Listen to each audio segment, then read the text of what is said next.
Hi friends, welcome to just சமையல். இன்றைக்கி இந்த வீடியோவில் என்ன பார்க்க போகிறோம் அப்படின்னா, ரொம்ப ஈஸியாக சிம்பிளாக செய்யக்கூடிய புதினா ரைஸ் எப்படி பண்ணுறதுன்னு பார்க்கலாம்.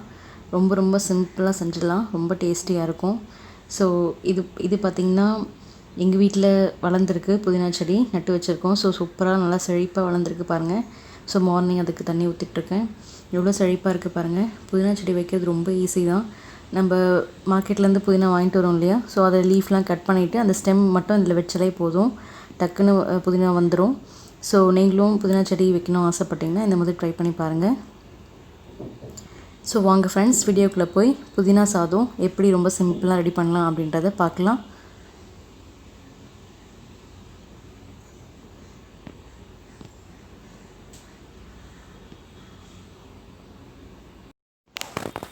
புதினா நல்லா இப்போ வாஷ் பண்ணி எடுத்துக்கலாம். ஒரு 2 தடவை நல்லா வாஷ் பண்ணிக்கோங்க. அந்த பழுத்திருக்கையில் அதெல்லாம் நீங்கள் ரிமூவ் பண்ணிவிட்டு நல்லா வாஷ் பண்ணி எடுத்து வச்சுருக்கேன்.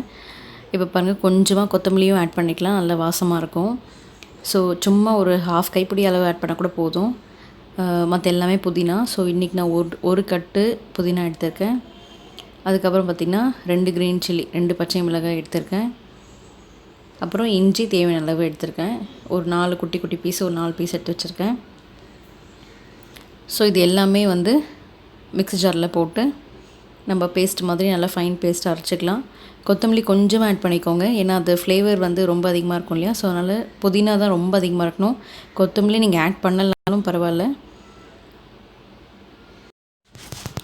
ஸோ புதினா, கொஞ்சமாக கொத்தமல்லி, அப்புறம் 2 பச்சை மிளகாய், அப்புறம் பார்த்திங்கன்னா இஞ்சி, இது எல்லாமே நல்லா பேஸ்ட் மாதிரி அரைச்சி ரெடியாக இருக்குது. ஒரு ஹாஃப் லெமன் இதில் பிழிஞ்சு விட்டுக்கோங்க. Lemon juice, half lemon juice வந்து பிழிஞ்சு விட்டுக்கோங்க. நல்லா அந்த மிக்ஸ் பண்ணி ரெடியாக வச்சுக்கோங்க. ஸோ நம்மளோட புதினா பேஸ்ட் இப்போ ரெடி ஆகிடுச்சு. ஸோ தாளிக்கிறதுக்கு சைட் பை சைட் எடுத்து வச்சுருக்கேன் நான். கடுகு, சீரகம், ஒரே ஒரு காஞ்ச மிளகாய் எடுத்து வச்சுருக்கேன். நெக்ஸ்ட்டு பார்த்திங்கன்னா உளுத்தம் பருப்பு கொஞ்சம், கடலைப்பருப்பு கொஞ்சம், முந்திரி பருப்பு, நெக்ஸ்ட்டு நிலக்கடலை கொஞ்சம் எடுத்து வச்சுருக்கேன். ஸோ வாங்க ஃப்ரெண்ட்ஸ், எப்படி பண்ணுறதுன்னு பார்க்கலாம். கடாயில் தேவையான அளவு கொஞ்சமாக எண்ணெய் ஊற்றிக்கோங்க. ஸோ கடுகு, சீரகம் போட்டு தாளிச்சிக்கலாம். கடுகு பொரிச்சதுக்கப்புறம் கடலைப்பருப்பு, உளுத்தம்பருப்பு போட்டு ஒரே ஒரு காஞ்ச மிளகாய் ஆட் பண்ணி நல்லா வதக்கி விடுங்க. ஸோ அந்த பருப்பு கலர் வந்து சேஞ்ச் ஆகட்டும். சேஞ்ச் ஆனதுக்கப்புறம் நம்ம முந்திரி பருப்பும் நிலக்கடலையும் ஆட் பண்ணிக்கலாம். ஸோ கலர் நல்லா சேஞ்ச் ஆகிடுச்சு.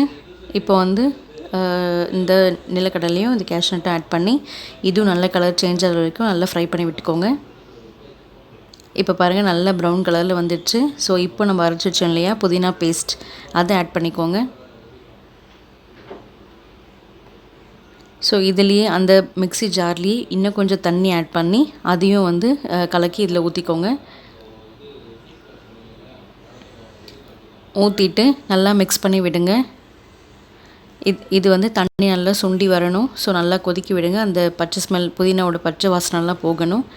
ஸோ தேவையான அளவு உப்பு ஆட் பண்ணிக்கோங்க. நீங்கள் ரைஸில் ஆட் பண்ணியிருக்கீங்க அப்படின்னா நீங்கள் அதுக்கேற்ற மாதிரி உப்பு நீங்கள் ஆட் பண்ணிக்கோங்க. நான் இன்றைக்கி ரைஸில் ஆட் பண்ணியிருக்கேன். ஸோ இதுக்கு இந்த பேஸ்ட்டுக்கு மட்டும் தேவையான அளவு உப்பு நான் ஆட் பண்ணி வச்சுருக்கேன். ஸோ நல்லா மிக்ஸ் பண்ணி விடுங்க. நல்லா பாயில் ஆகட்டும். இப்போ பாருங்கள் ஃப்ரெண்ட்ஸ், நல்லா பாயில் ஆகுது. சைட் பை சைட் நான் சாதம் நல்லா வடித்து ஆற வச்சுருக்கேன். நீங்கள் பாஸ்மதி ரைஸில் கூட பண்ணலாம். நான் இன்றைக்கி நார்மல் ரைஸில் தான், புழுங்கல் அரிசி ரைஸில் தான் நான் பண்ணுறேன் இன்றைக்கி. ஸோ இப்போ அந்த பேஸ்ட் ரெடி ஆகிடுச்சு. நம்ம ஒயிட் ரைஸ் கொட்டி மிக்ஸ் பண்ணிடலாம். நல்லா மிக்ஸ் பண்ணிவிட்டு ஒன்ஸ் அகெயின் நீங்கள் சால்ட் செக் பண்ணிக்கோங்க, உப்பு கரெக்டாக இருக்கான்ட்டு. ஸோ நல்லா மிக்ஸ் பண்ணதுக்கப்புறம் செக் பண்ணுங்கள். சப்போஸ் கம்மியாக இருந்துச்சு அப்படின்னா சூட்டில் இருக்கும் போதே திருப்பி உப்பு நல்லா ஸ்ப்ரெட் பண்ணிவிட்டு அகெயின் மிக்ஸ் பண்ணிங்க அப்படின்னா சூப்பரான புதினா சாதம் நமக்கு ரெடி ஆகிடும். செம்ம ரொம்ப சிம்பிள், ஆனால் ரொம்ப டேஸ்டியாக இருக்கும். ட்ரை பண்ணி பாருங்கள் ஃப்ரெண்ட்ஸ். ரொம்ப சிம்பிளான ஒரு ரெசிபி. நம்ம வெங்காயம், தக்காளி எதுவுமே நம்ம வந்து கட் பண்ண வேண்டாம். ஜஸ்ட்டு புதினா, இஞ்சி, பச்சை மிளகாய் எல்லாத்தையும் அரைச்சிட்டு வதக்கிட்டு ரைஸை கொட்டி கலர வேண்டியது தான். ரொம்ப சிம்பிள் அண்ட் யம்மியாக இருக்கும். புதினா அரைக்கும் போது பார்த்திங்கன்னா கொஞ்சமாக தண்ணி ஆட் பண்ணி அரைச்சிக்கோங்க. ஸோ அப்போ உங்களுக்கு அரைக்கும் போது ஈஸியாக இருக்கும். ஸோ இந்த ரெசிபி கண்டிப்பாக உங்கள் எல்லாருக்கும் பிடிச்சிருந்துருக்கும்னு நினைக்கிறேன். பிடிச்சிருந்தால் லைக் பண்ணுங்கள். என் சேனலை மறக்காமல் சப்ஸ்கிரைப் பண்ணி வச்சுக்கோங்க. பக்கத்தில் இருக்க பெல் ஐக்கானையும் கிளிக் பண்ணி வச்சுக்கோங்க. தேங்க்ஸ் ஃபார் வாட்சிங். தேங்க்யூ.